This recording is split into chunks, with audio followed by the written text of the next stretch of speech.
2011-এ মমতা ব্যানার্জি যেদিন শপথ নিতে এসেছিলেন, লক্ষাধিক মানুষ তার সঙ্গে হাঁটতে হাঁটতে গিয়েছিল। তার মধ্যে একটা সিপিএমের 34 বছরের খাঁচার থেকে মুক্তির স্বাদ আস্বাদন ছিল। এবারে যিনি মুখ্যমন্ত্রী হয়েছেন, আমি ব্যক্তিগত কোনো মন্তব্য করব না, কিন্তু বাংলার মানুষ কীরকম নির্বাক হয়ে গেছে।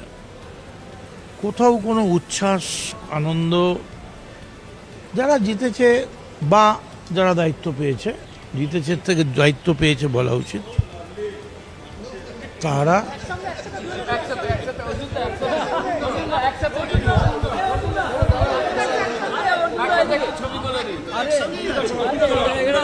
যে কোনো মুহূর্তে আমার সঙ্গে চলে আসবে।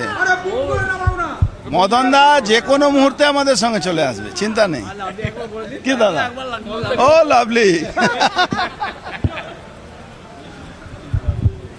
তো বাংলা কীরকম চুপচাপ হয়ে গেছে, এবং আমিও খুবই ব্যক্তিগতভাবে মানসিকভাবে ভেঙে পড়েছি। যেমন একটা বিধানসভা যেখানে মমতা ব্যানার্জি নেই,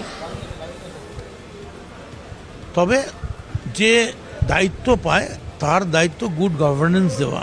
এই ভিডিওতে প্রকাশিত সমস্ত সংবাদ এবং তথ্য বিভিন্ন সূত্রের উপর ভিত্তি করে পরিবেশন করা হয়েছে। আমাদের লক্ষ্য বস্তুনিষ্ঠ সংবাদ প্রচার করা। কোনো ঘটনার দ্বারা কাউকে ব্যক্তিগতভাবে আঘাত করা আমাদের উদ্দেশ্য নয়।